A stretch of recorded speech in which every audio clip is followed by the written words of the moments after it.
ವಾಹನ ಸವಾರರಿಗೆ supreme court shock. ಬಂಕ್ಗಳಲ್ಲಿ petrol ಸಿಗಲ್ಲ, ಯಾಕೆ ಗೊತ್ತಾ? ವೀಕ್ಷಕರೇ ನಮಸ್ಕಾರ. ನೋ ಇನ್ಸೂರೆನ್ಸ್ ನೋ ಫ್ಯೂಯಲ್ ಅಂದ್ರೆ ನಿಮ್ಮ ವಾಹನಕ್ಕೆ ಇನ್ಸೂರೆನ್ಸ್ ಅಥವಾ ವಿಮೆ ಇಲ್ಲದಿದ್ದರೆ ಇನ್ನು ಮುಂದೆ ನೀವು ಪೆಟ್ರೋಲ್ ಬಂಕಿಗೆ ಹೋದರೂ ಕೂಡ ಪೆಟ್ರೋಲ್ ಅಥವಾ ಡೀಸೆಲ್ ಸಿಗಲ್ಲ. ಅರೆ ಏನಿದು ಸುದ್ದಿ? ಇದು ನಿಜವೇ ಅಂತ ಕೇಳಬಹುದು. ಹೌದು, ಸುಪ್ರೀಂ ಕೋರ್ಟ್ ದೇಶದ ರಸ್ತೆ ಸುರಕ್ಷತೆ ಮತ್ತು ವಾಹನ ಸವಾರರ ಹಿತದೃಷ್ಟಿಯಿಂದ ಒಂದು ಅತ್ಯಂತ ಕ್ರಾಂತಿಕಾರಿ ಹಾಗೂ ಕಠಿಣ ತೀರ್ಮಾನಕ್ಕೆ ಮುಂದಾಗಿದೆ.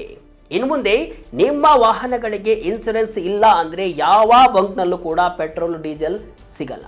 ನೀವು ಬೈಕನ್ನು ಇಟ್ಟುಕೊಂಡಿರಲಿ ಅಥವಾ ಕಾರನ್ನು ಓಡಿಸ್ತಾ ಇರಲಿ ಅಥವಾ ಯಾವುದೇ ಕಮರ್ಷಿಯಲ್ ವಾಹನವನ್ನು ಕೂಡ ಹೊಂದಿರಲಿ, ಇನ್ನು ಮುಂದೆ ನೀವು ಕೇರ್ಫುಲ್ ಆಗಿರಲೇಬೇಕು.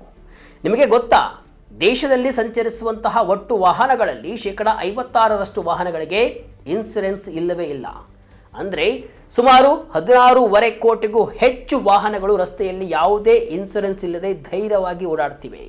ಇದೇ ಕಾರಣಕ್ಕೆ ಸುಪ್ರೀಂ ಕೋರ್ಟ್ ಈಗ ಶಾಕ್ ಆಗಿದ್ದು ಕೇಂದ್ರ ಸರ್ಕಾರಕ್ಕೆ ನೇರವಾಗಿ ನೋ ಇನ್ಸೂರೆನ್ಸ್ ನೋ ಫ್ಯೂಯಲ್ ಎನ್ನುವ ಪೈಲಟ್ ಪ್ರಾಜೆಕ್ಟ್ ಆರಂಭಿಸಲು ಸೂಚನೆಯನ್ನು ಕೊಟ್ಟಿದೆ. ಹಾಗಾದರೆ ಈ ಕಠಿಣ ನಿಯಮ ಹೇಗೆ ಜಾರಿಗೆ ಬರಲಿದೆ? ಪೆಟ್ರೋಲ್ ಬಂಕ್ನಲ್ಲಿ ನಿಮ್ಮ ವಾಹನದ ಇನ್ಸೂರೆನ್ಸ್ ಹೇಗೆ ಚೆಕ್ ಮಾಡ್ತಾರೆ? ಕ್ಯಾಮೆರಾಗಳು ನಿಮ್ಮನ್ನ ಹೇಗೆ ಟ್ರ್ಯಾಕ್ ಮಾಡುತ್ತೆ? ಹೊಸ ವಾಹನ ಖರೀದಿದಾರರಿಗೆ ಬಂದಿರುವಂತಹ ಹೊಸ ಜವಾಬ್ದಾರಿಗಳು ಏನು? ಬನ್ನಿ ಈ ವಿಡಿಯೋದಲ್ಲಿ ಹಂತ ಹಂತವಾಗಿ ವಿವರವಾಗಿ ತಿಳಿದುಕೊಳ್ಳೋಣ. ವಿಡಿಯೋವನ್ನು ಎಲ್ಲೂ ಸ್ಕಿಪ್ ಮಾಡದೆ ಕೊನೆಯವರೆಗೆ ನೋಡಿ. ನಾನು ಶಿವಮೂರ್ತಿ ಸುರಪಾ. 30 ಕೋಟಿ ವಾಹನಗಳ ಪೈಕಿ 16.54 ಕೋಟಿ ವಿಮೆ ಇಲ್ಲ. ಸುಪ್ರೀಂ ಕೋರ್ಟ್ ಕಳವಳ ವ್ಯಕ್ತಪಡಿಸಿದ್ದು ಯಾಕೆ? ವೀಕ್ಷಕರೇ, ಮೊದಲನೇದಾಗಿ ಸುಪ್ರೀಂ ಕೋರ್ಟ್ ಇಂತಹ ದೊಡ್ಡ ನಿರ್ಧಾರಕ್ಕೆ ಬರಲು ಕಾರಣವೇನು ಅನ್ನೋದನ್ನು ನೋಡೋಣ. ಇತ್ತೀಚೆಗೆ ಜಸ್ಟಿಸ್ ಸಂಜಯ್ ಕರೋಲ್ ಮತ್ತು ಜಸ್ಟಿಸ್ ಅಗಸ್ಟಿನ್ ಜಾರ್ಜ್ ಮಸಿಹಿ ಅವರಿದಂತಹ ಸುಪ್ರೀಂ ಕೋರ್ಟ್ ಪೀಠವು ರಸ್ತೆ ಅಪಘಾತಕ್ಕೆ ಸಂಬಂಧಿಸಿದಂತಹ ಪ್ರಕರಣವೊಂದರ ವಿಚಾರಣೆಯನ್ನು ನಡೆಸ್ತಾ ಇತ್ತು. ಈ ವೇಳೆ ಸಾಂಸ್ಕೃತಿಕ ಸಮಿತಿಯ ವರದಿಯೊಂದನ್ನು ಪರಿಶೀಲಿಸಿದಂತಹ ನ್ಯಾಯಪೀಠಕ್ಕೆ ನಿಜಕ್ಕೂ ಆಘಾತವಾಯಿತು.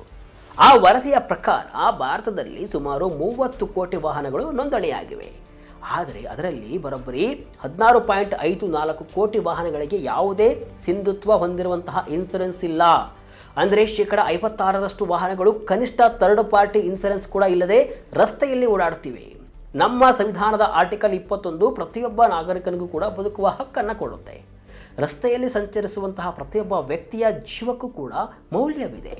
ಆದರೆ ಇನ್ಸೂರೆನ್ಸ್ ಇಲ್ಲದ ವಾಹನಗಳು ಅಪಘಾತ ಎಸಗಿದಾಗ ಸಂತ್ರಸ್ತ ಕುಟುಂಬಕ್ಕೆ ಯಾವುದೇ ನಷ್ಟ ಪರಿಹಾರ ಸಿಗದೆ ಕೋರ್ಟು ಕಚೇರಿ ಅಲಿಯುವಂತಾಗುತ್ತೆ. ಮೋಟಾರ್ ವಾಹನ ಕಾಯ್ದೆಯ ಸೆಕ್ಷನ್ 146ರ ಅಡಿಯಲ್ಲಿ ಥರ್ಡ್ ಪಾರ್ಟಿ ಇನ್ಸೂರೆನ್ಸ್ ಕಡ್ಡಾಯವಾಗಿದ್ದರೂ ಕೂಡ ಜನರು ಇದನ್ನು ಗಂಭೀರವಾಗಿ ತೆಗೆದುಕೊಳ್ತಾ ಇಲ್ಲ ಅಂತ ಸುಪ್ರೀಂ ಕೋರ್ಟ್ ತೀವ್ರ ಕಳವಳವನ್ನು ವ್ಯಕ್ತಪಡಿಸಿದೆ. ಅಪಘಾತ ಸಂಭವಿಸಿದಾಗ ನೊಂದಂತಹ ಬಡ ಕುಟುಂಬಗಳಿಗೆ ತ್ವರಿತವಾಗಿ ವಿಮಾ ಪರಿಹಾರ ಸಿಗಬೇಕು ಮತ್ತು ಅವರು ವರ್ಷಗಟ್ಟಲೆ ಈ ಕೋರ್ಟು ಕಚೇರಿ ಮೆಟ್ಟಲು ಹತ್ತಿ ಅಲಿಯುವುದನ್ನು ತಪ್ಪಿಸಲು ಈ ನಿಯಮ ಕಡ್ಡಾಯವಾಗಿದೆ ಅಂತ ಈಗ ಕೋರ್ಟ್ ಹೇಳಿದೆ. ವಿಮಾ ಇಲ್ಲದ ವಾಹನ ಪತ್ತೆ ಹೇಗೆ? ಹೊಸ ಪ್ರಾಜೆಕ್ಟ್ ಹೇಗೆ ಕೆಲಸ ಮಾಡುತ್ತೆ? ಹಾಗಾದರೆ ಈ no insurance no fuel project ಹೇಗೆ ಜಾರಿಗೆ ಬರಲಿದೆ? ರಸ್ತೆಗಳಲ್ಲಿ ಸುರಕ್ಷತೆ ಹೆಚ್ಚಿಸಲು ಸುಪ್ರೀಂ ಕೋರ್ಟ್ ನೀಡಿರುವಂತಹ 4 ಪ್ರಮುಖ ನಿರ್ದೇಶನಗಳು ಯಾವುವು? ಒಂದೊಂದಾಗಿ ನೋಡ್ಕೊಂಡು ಹೋಗೋಣ. ಹಂತ 1, ಬಂಕ್ಗಳಲ್ಲಿ ಇನ್ಸೂರೆನ್ಸ್ ವೆರಿಫಿಕೇಶನ್. ಕೇಂದ್ರ ರಸ್ತೆ ಸಾರಿಗೆ ಮತ್ತು ಹೆದ್ದಾರಿ ಸಚಿವಾಲಯ ಹಾಗೂ ವಿಮಾ ನಿಯಂತ್ರಣ ಪ್ರಾಧಿಕಾರ ಜೊತೆಗೂಡಿ ಪೈಲಟ್ ಪ್ರಾಜೆಕ್ಟ್ ರೂಪಿಸಲು ಕೋರ್ಟ್ ತಿಳಿಸಿದೆ. ಇದರ ಅಡಿಯಲ್ಲಿ ನೀವು ನಿಮ್ಮ ಬೈಕ್ ಅಥವಾ ಕಾರಿಗೆ ಪೆಟ್ರೋಲ್ ಹಾಕಿಸಲು ಹೋದಾಗ ಪೆಟ್ರೋಲ್ ಬಂಕ್ನ ಸಿಸ್ಟಮ್ನಲ್ಲಿ ನಿಮ್ಮ ವಾಹನದ ನಂಬರ್ ಸ್ಕ್ಯಾನ್ ಆಗುತ್ತೆ. ನಿಮ್ಮ ವಾಹನಕ್ಕೆ ವ್ಯಾಲಿಡ್ ಇನ್ಸೂರೆನ್ಸ್ ಇಲ್ಲದಿದ್ದರೆ ಸಿಸ್ಟಮ್ ಪೆಟ್ರೋಲ್ ನೀಡಲು ನಿರಾಕರಿಸುತ್ತೆ. ಅಂದರೆ ಇನ್ಸೂರೆನ್ಸ್ ರಿನ್ಯೂ ಮಾಡುವವರೆಗೆ ನಿಮಗೆ ಇಂಧನ ಸಿಗಲ್ಲ.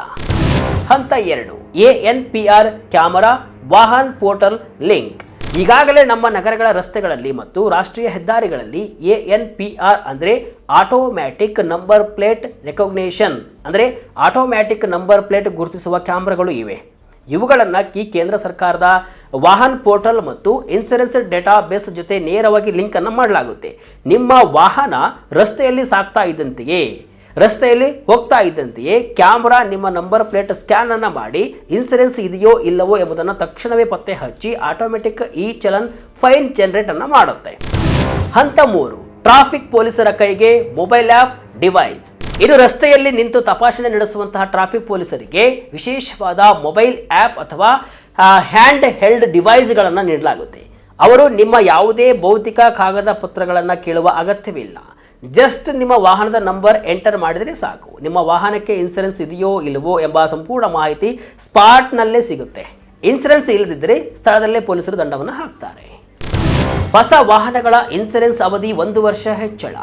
ವೀಕ್ಷಕರೇ, ಕೇವಲ ಪೆಟ್ರೋಲ್ ಬಂಕ್ ಅಥವಾ ಕ್ಯಾಮರಾ ಅಷ್ಟೇ ಅಲ್ಲ, ಸುಪ್ರೀಂ ಕೋರ್ಟ್ ಹೊಸ ವಾಹನ ಖರೀದಿಸುವ ಗ್ರಾಹಕರಿಗೂ ಕೂಡ ಒಂದು ಮುಖ್ಯವಾದ ಬದಲಾವಣೆಯನ್ನು ಕೂಡ ತಂದಿದೆ.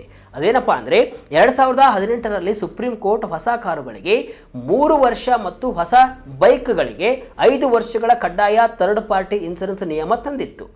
ಆದರೆ 8 ವರ್ಷಗಳು ಕಳೆದರೂ ಕೂಡ ಜನರು ಈ ಅವಧಿ ಮುಗಿದ ನಂತರ ಇನ್ಸೂರೆನ್ಸ್ ರಿನ್ಯೂ ಮಾಡ್ತಿಲ್ಲ ಅಂತ ಕೋರ್ಟ್ ಗಮನಿಸಿದೆ. ಅದಕ್ಕಾಗಿ ಈಗ ಈ ಅವಧಿಯನ್ನು ಮತ್ತೆ 1 ವರ್ಷ ಹೆಚ್ಚು ಮಾಡಿದೆ. ಹೊಸ ಕಾರು ಇನ್ಮುಂದೆ ಖರೀದಿಸುವಾಗ ಕಡ್ಡಾಯವಾಗಿ 4 ವರ್ಷಗಳ ಥರ್ಡ್ ಪಾರ್ಟಿ ಇನ್ಸೂರೆನ್ಸನ್ನು ತೆಗೆದುಕೊಳ್ಳಲೇಬೇಕು. ಇನ್ನು ಹೊಸ ಬೈಕ್ ಖರೀದಿಸುವಾಗ ಕಡ್ಡಾಯವಾಗಿ 6 ವರ್ಷಗಳ ಥರ್ಡ್ ಪಾರ್ಟಿ ಇನ್ಸೂರೆನ್ಸನ್ನು ತಗೊಳ್ಳೇಬೇಕಾಗುತ್ತೆ. IRDAI ಮತ್ತು ಜನರಲ್ ಇನ್ಸೂರೆನ್ಸ್ ಕೌನ್ಸಿಲ್ ಈ ಅವಧಿ ಹೆಚ್ಚಿಸುವುದು ಬೇಡ ಅಂತ ಸಲಹೆಯನ್ನು ಕೊಟ್ಟಿದ್ದರೂ ಕೂಡ ಸಾರ್ವಜನಿಕ ರಸ್ತೆ ಸುರಕ್ಷತೆಯ ಹಿತದೃಷ್ಟಿಯಿಂದ ಸುಪ್ರೀಂ ಕೋರ್ಟ್ ಈ ಅವಧಿಯನ್ನು ವಿಸ್ತರಣೆ ಮಾಡಿದೆ. ವಿಮೆ ರೂಲ್ಸ್ ಸರಳೀಕರಣ ಹೇಗೆ? ಇನ್ಸೂರೆನ್ಸ್ ನಿಯಮಗಳು ಸಾಮಾನ್ಯ ಜನರಿಗೆ ಅರ್ಥವಾಗದಿಲ್ಲ ಎಂಬ ದೂರು ಇತ್ತು. ಇದನ್ನು ಸರಳಗೊಳಿಸಲು ಸುಪ್ರೀಂ ಕೋರ್ಟ್ ಈಗ 4 ಹಂತದ ಇನ್ಸೂರೆನ್ಸ್ ವ್ಯವಸ್ಥೆಯನ್ನು ಬೆಂಬಲಿಸಿದೆ, ಅಂದರೆ ಅಡ್ವೈಸ್ ಮಾಡಿದೆ. ಅವುಗಳನ್ನು ಈಗ ನೋಡ್ತಾ ಹೋಗೋಣ. ಮೊದಲನೇದು ಕಡ್ಡಾಯ ಥರ್ಡ್ ಪಾರ್ಟಿ ಇನ್ಸೂರೆನ್ಸ್. ಇದು ಪ್ರತಿಯೊಬ್ಬ ವಾಹನ ಮಾಲೀಕರಿಗೂ ಕೂಡ ಕಡ್ಡಾಯ. ಪ್ರಯಾಣಿಕರ ಐಚ್ಛಿಕ ರಕ್ಷಣೆ. ಹಿಂಬದಿ ಸವಾರರು ಅಥವಾ ಕಾರಿನಲ್ಲಿರುವಂತಹ ಪ್ರಯಾಣಿಕರಿಗೆ ಐಚ್ಛಿಕ ಕವರ್ನ ಕೊಡಲಾಗುತ್ತೆ. ಇನ್ನು ಮಾಲೀಕ ಅಥವಾ ಚಾಲಕರ ವೈಯಕ್ತಿಕ ಅಪಘಾತ ವಿಮೆ, ವಾಹನ ಚಾಲನೆ ಮಾಡುವ ಮಾಲೀಕರಿಗೆ ಅಪಘಾತ ವಿಮೆ, ವಾಹನ ಹಾನಿ ವಿಮೆ, ನಿಮ್ಮ ಸ್ವಂತ ವಾಹನಕ್ಕೆ ಆಗುವಂತಹ ಹಾನಿಗೆ ರಕ್ಷಣೆ ಮಾಡೋದು. ವಿಮಾ ಕಂಪನಿಗಳು ಈ ಎಲ್ಲ ಮಾಹಿತಿಯನ್ನು ಗ್ರಾಹಕರಿಗೆ ಅತ್ಯಂತ ಸರಳ ಭಾಷೆಯಲ್ಲಿ ತಲುಪಿಸಬೇಕು ಮತ್ತು ಗ್ರಾಹಕರಿಗೆ ತಮಗೆ ಬೇಕಾದ ಹೆಚ್ಚುವರಿ ಕವರ್ಗಳನ್ನು ಆಯ್ಕೆ ಮಾಡಿಕೊಳ್ಳುವಂತಹ ಮುಕ್ತ ಅವಕಾಶವನ್ನು ನೀಡಬೇಕು ಅಂತ ಸುಪ್ರೀಂ ಕೋರ್ಟ್ ಈಗ ಸ್ಪಷ್ಟಪಡಿಸಿದೆ. ಈ ಇಡೀ ತೀರ್ಪಿಗೆ ಮೂಲ ಕಾರಣವೇನು? ವೀಕ್ಷಕರೇ, ಈ ಇಡೀ ತೀರ್ಪಿಗೆ ಮೂಲ ಕಾರಣವೇನು ಗೊತ್ತಾ? ತೆಲಂಗಾಣದ ವ್ಯಕ್ತಿಯೊಬ್ಬರು ತಮ್ಮ ಸ್ವಂತ ಕಾರಿನಲ್ಲಿ ಪ್ರಯಾಣಿಸುತ್ತಿದ್ದಾಗ ರಸ್ತೆ ಅಪಘಾತ ಸಂಭವಿಸಿ ದುರದೃಷ್ಟವಶಾತ್ ಮೃತಪಡುತ್ತಾರೆ. ಅವರ ಕುಟುಂಬಕ್ಕೆ 10 ಲಕ್ಷ ರೂಪಾಯಿ ಪರಿಹಾರ ಹಾಗೂ ಶೇಕಡ 7.5% ಬಡ್ಡಿ ನೀಡುವಂತೆ ತೆಲಂಗಾಣ ಹೈಕೋರ್ಟ್ ಆದೇಶವನ್ನು ಮಾಡುತ್ತೆ. ವಿಮಾ ಕಂಪನಿಯು ಇದನ್ನು ಪ್ರಶ್ನಿಸಿ ಸುಪ್ರೀಂ ಕೋರ್ಟ್ಗೆ ಮೇಲ್ಮನವಿ ಸಲ್ಲಿಸಿತ್ತು. ಆದರೆ supreme court comprehensive motor insurance ಪಾಲಿಸಿಯು ವಾಹನ ಮಾಲೀಕರಿಗೂ ಕೂಡ ರಕ್ಷಣೆಯನ್ನು ನೀಡುತ್ತದೆ. ಇಂತಹ ಅಪಘಾತ ಪ್ರಕರಣಗಳಲ್ಲಿ ಅತಿಯಾದ ತಾಂತ್ರಿಕ ಕಾರಣಗಳನ್ನು ನೀಡಿ ಪರಿಹಾರ ನಿರಾಕರಿಸಬಾರದು ಅಂತ ಈಗ ಕೋರ್ಟ್ ಹೇಳಿ ಹೈಕೋರ್ಟ್ ತೀರ್ಪನ್ನು ಎತ್ತಿ ಹಿಡಿದಿದೆ.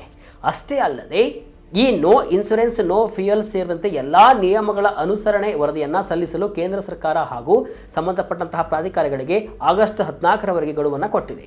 ಈ ಪ್ರಕರಣದ ಮುಂದಿನ ವಿಚಾರಣೆ ಆಗಸ್ಟ್ 18ರಂದು ನಡೆಯಲಿದೆ. ಆಗೇನಾಗುತ್ತೆ ಎಂಬುದನ್ನು ಕಾದು ನೋಡೋಣ. ಒಟ್ಟಾರೆಯಾಗಿ ವೀಕ್ಷಕರೇ, ಸುಪ್ರೀಂ ಕೋರ್ಟ್ ತಂದಿರುವಂತಹ ಈ ಪ್ರಸ್ತಾವನೆ ಹಾಗೂ ಪೈಲಟ್ ಪ್ರಾಜೆಕ್ಟ್ ನಿಜಕ್ಕೂ ಭಾರತದ ರಸ್ತೆ ಸುರಕ್ಷತೆಯಲ್ಲಿ ಹೊಸ ಕ್ರಾಂತಿ ಸೃಷ್ಟಿಸುವಂತಹ ಸಾಧ್ಯತೆ ಇದ್ದೇ ಇದೆ.